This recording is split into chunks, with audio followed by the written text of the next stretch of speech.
She finally clears her student loans, but her brother tricks her into signing a new debt contract. The betrayal forces her to question whether family ties are worth the ruin of her career. The computer screen glowed in my dark kitchen, showing a number I had waited 10 years to see. I stared at the submit payment button with my heart racing. I had worked so hard for this. For a decade, I lived on canned soup and worked double shifts at the hospital as a nurse. I wore the same old shoes until they fell apart, all to pay off my student loans. With one shaky click, the screen refreshed. Balance: $0. I finally felt light, like a heavy stone had been lifted off my chest. I walked through my small apartment, touching my old sofa and smiling. I was 32 years old, and for the first time in my life I didn't owe anyone a penny. I started dreaming about a real house with a garden. I felt truly free. But that feeling didn't last long. A loud, frantic knocking started at my front door. It wasn't a soft knock. It was a heavy pounding that made me jump. I checked the peephole and saw my younger brother Leo. He looked like a mess. His hair was wild, his clothes were wrinkled, and he looked like he hadn't slept in days. When I opened the door, he didn't even say hello or congratulations on my big day. He just pushed past me into the kitchen. He was carrying a folder full of messy papers. He started talking fast about a huge business deal and a new company. He said he was just days away from making millions. I looked at him and felt that old worry. Leo was always chasing a dream that never came true, and he usually ended up asking me for help. "Sarah, please come to Mom's house for dinner tonight," Leo begged. "She's making your favorite roast chicken. We want to celebrate you being debt-free." I didn't want to go, but I missed my mom's cooking and I wanted things to be okay between us. When I got there, the house smelled like rosemary and home. But something felt wrong. My mom kept looking at Leo with sad, hopeful eyes. During dinner, the talk stayed away from my hard work. Instead, my mom held my hand and said, "Sarah, you're the stable one. Now that you don't have loans, you can help Leo build something for all of us." I felt a knot in my stomach. They weren't there to celebrate my success. They were looking at me like a bank. After we finished eating, Leo cleared the table and brought out more papers. "I just need a small favor, Sarah," he said, handing me a pen. "I'm opening a new office, and the city needs a family member to sign as a character witness. It's just a formality. It won't cost you anything." The TV was loud in the background, and my mom was talking and clattering dishes in the sink. It was hard to think. Leo looked at me with big, desperate eyes. "Please, sis. If I don't get this office, I lose everything. Do it for the family." I was tired from my long shift at the hospital. I wanted the night to end happily. I trusted my own brother. I took the pen and signed my name on the last page. Leo quickly grabbed the papers and put them away, a weird smile on his face. The next morning, I woke up to a bright sun and a terrifying alert on my phone. My bank had sent a message about a new private loan. I felt sick. I logged into my account and saw a nightmare. It wasn't a business permit I had signed. It was a loan for $500,000. Leo had used my name to borrow a fortune, and since I had no more debt, he used my savings and my car as a guarantee. I called him immediately, but it went straight to voicemail. I called again and again, but there was no answer. He was gone. I looked around my apartment and realized everything I owned was now at risk. My freedom day had lasted less than 24 hours. My own brother hadn't just stolen my money. He had destroyed the life I worked 10 years to build. I sat on the floor and cried, realizing that the person I loved most had just set a trap for me. The walk from my car to the hospital entrance felt miles longer than usual. My phone hadn't stopped buzzing with restricted numbers, and every time I answered, a voice as cold as ice reminded me that I was responsible for a fortune I never spent. By the time I reached the nursing station, my supervisor, Mrs. Gable, was already waiting for me. She didn't offer her usual morning smile. Instead, she asked me to step into her private office. As the heavy door clicked shut, the silence felt thick and suffocating. Mrs. Gable sat behind her mahogany desk and slid a piece of paper toward me. It was a formal notice from a debt collection agency, sent directly to the hospital's Human Resources Department. "Sarah, you've been our head nurse for 3 years and your record is spotless," she began, her voice low and tight. "But we are a medical institution. We cannot have senior staff involved in high-level financial instability. It flags you as a security risk." I felt a wave of heat wash over my face, not from anger but from a deep, stinging shame. I had to sit there and explain that my own brother had tricked me. Telling the truth felt like admitting I was a fool. I watched her expression shift from professional concern to a kind of pity that hurt worse than a slap. I realized that Leo hadn't just stolen my money. He had thrown a grenade into the middle of the career I had spent 10 years building. I walked out of that office knowing my job was hanging by a thread, and every time the hospital phone rang I jumped, terrified it was another collector calling to destroy my name. Desperate for answers, I reached out to Mike, an old friend from the neighborhood who worked as a private investigator. We met in a small park near the outskirts of town just as the sun was dipping below the horizon. The swings creaked in the wind and the air smelled like damp earth. Mike didn't waste time with small talk. He handed me a thin file and shook his head. "There is no startup, Sarah. No office, no tech buyout, nothing." He explained that the $500,000 had vanished into the pockets of some very dangerous people. Leo had been deep in debt from illegal betting, and my signature was the only way he could pay them off without going to jail. As I walked back to my car in the hospital parking lot later that night, I felt a strange sense of being watched. When I reached my vehicle, my heart dropped. All 4 of my tires had been slashed, the rubber gaping open like jagged wounds. Tucked under my windshield wiper was a small handwritten note. "Don't make this difficult." It wasn't a family dispute anymore. I wasn't just dealing with a wayward brother. I was being hunted by his associates. I stood in the dark, empty lot, looking at my ruined car, and realized that my life was no longer my own. The safety I had worked so hard for was gone, replaced by a cold, sharp fear that followed me every time I turned a corner. The next morning I drove to my mother's house, certain that once she knew the truth about the danger I was in, she would help me stop Leo. I found her in the garden, clipping roses as if the world were perfectly fine. When I told her about the loan, the gamblers, and the slashed tires, she didn't gasp. She didn't offer to call the police. Instead, she set her shears down and sighed, looking at me with those weary, pleading eyes.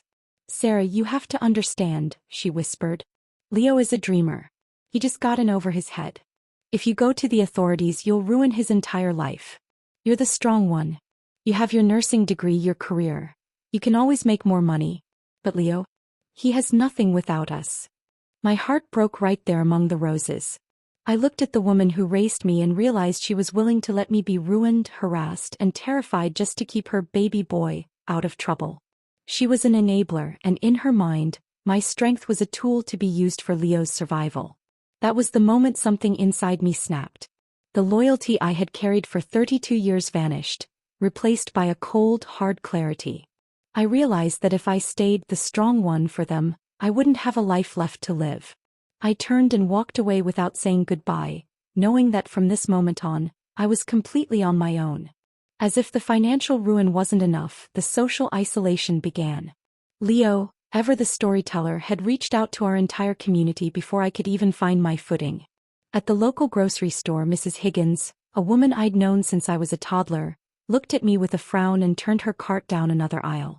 At church the following Sunday, the pews around me remained empty, and I could hear the hushed, ugly whispers behind my back.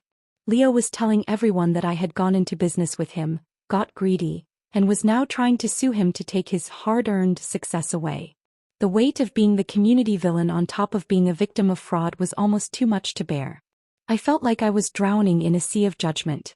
People who had once asked me for medical advice now crossed the street to avoid me. This isolation, however, gave me something I didn't expect: time.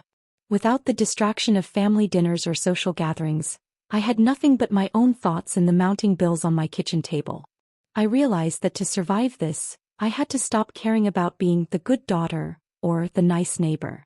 I had to be willing to burn every bridge I had ever crossed to reach the other side. With my credit score in the trash and a foreclosure notice sitting on my mat, I stopped crying and started calculating. I sat at my kitchen table for 3 nights straight, lit only by a small lamp and the glow of my old law school textbooks I'd kept from a brief stint in administration. I remembered a specific gray area regarding predatory lending and third-party fraud. I began to map out a path that used the very legal loopholes Leo thought he was hiding behind. I looked at the signatures, the dates, and the way the money had been moved. I wasn't the supportive older sister anymore. I was a woman with a very long memory and nothing left to lose. I spent the quiet hours of the night drafting a plan to flip the entire debt back onto Leo's hidden assets. the things he thought I didn't know about. As the sun began to rise on the fourth day, I didn't feel tired. I felt sharp. I looked at the picture of Leo on my mantle and felt no pity. He wanted a fight and he thought I was too soft to give him one. He was about to find out exactly how much damage a nurse with a plan could do. The steam from my tea rose in thin, swirling ribbons as I sat at a corner table of The Daily Grind. It was a busy Saturday morning, the air filled with the hiss of espresso machines and the loud chatter of weekend shoppers. I had chosen this place specifically because it was too public for a scene, a neutral ground where Leo would feel he had the upper hand.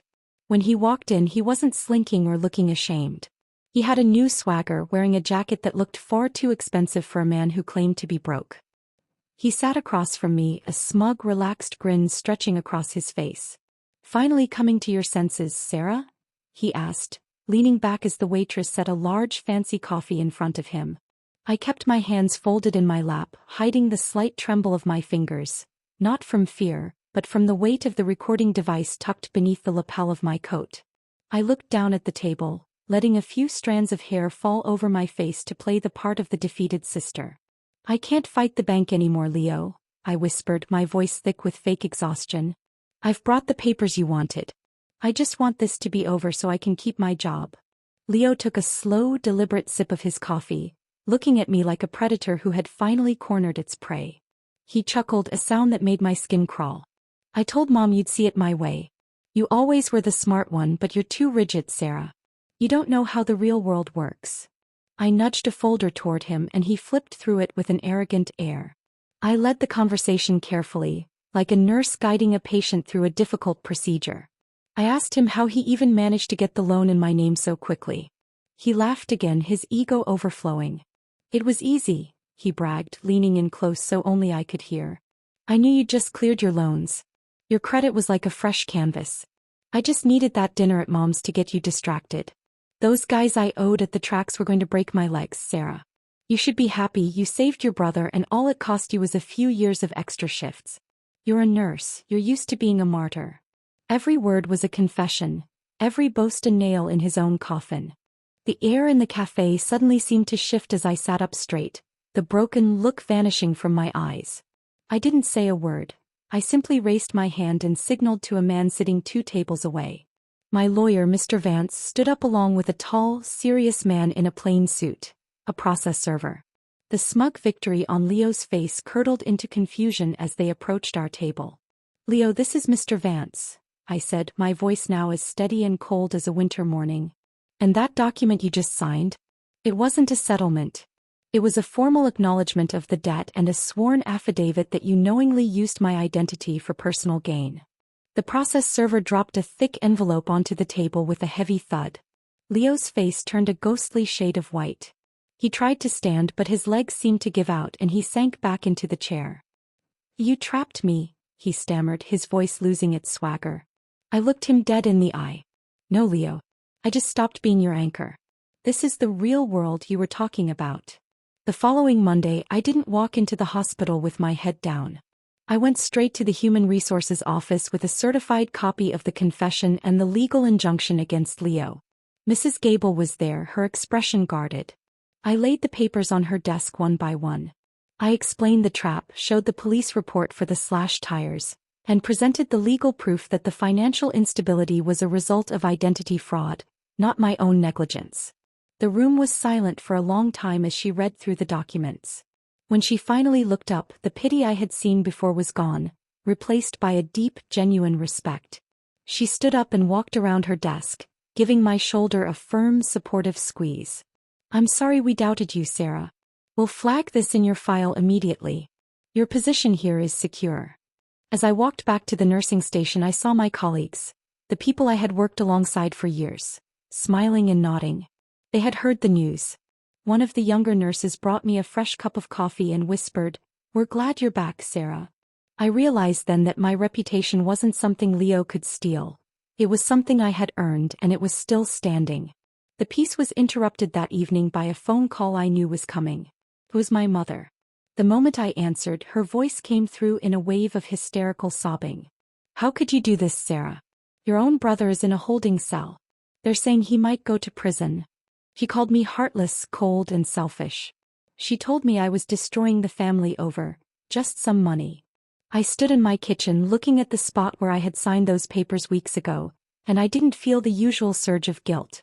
I felt a strange, quiet calm. "Mom," I said, cutting through her tears with a voice that didn't waver. "I didn't put Leo in that cell. His choices did. I spent 10 years being the person everyone leaned on while I drowned. I am no longer your anchor if it means being dragged to the bottom of the ocean to save someone who refuses to swim." There was a long silence on the other end, followed by a sharp click. She had hung up. I set the phone down on the counter and realized that the house was finally, truly quiet. The parasites were gone. A month later, I was standing in a new apartment 400 miles away from the town that had witnessed my humiliation. It was a small place, but it had a large window that faced the east, letting in the morning sun. I had accepted a position as a clinical director at a much larger hospital, a job that came with a fresh start and a salary that would help me rebuild my savings. I spent the afternoon unpacking the few boxes I had brought with me. I came across a photo of Leo and me from when we were kids, and for a moment, my heart ached for the brother I thought I had. But then I looked at my own reflection in the glass of the picture frame. I saw a woman who had been through the fire and come out tempered like steel. I hadn't just paid off my loans, I had paid off the debt of duty I thought I owed to people who didn't value my life. The sun began to set, casting long golden shadows across my new hardwood floors. I poured myself a glass of water and stood by the window, watching the city lights begin to flicker on like tiny diamonds. My credit score was still a work in progress and the legal battle with the debt collectors was still ongoing, but for the first time in my adult life, I wasn't afraid of the mail or the phone. I had reclaimed my future with my own 2 hands. I had learned the hardest lesson of all, that family is more than just blood, and that true freedom isn't just about a zero balance in a bank account. It's about the courage to say no to the people who try to break you. I took a deep breath of the cool evening air, closed my eyes and smiled. I was finally truly free, and this time it was on my own terms.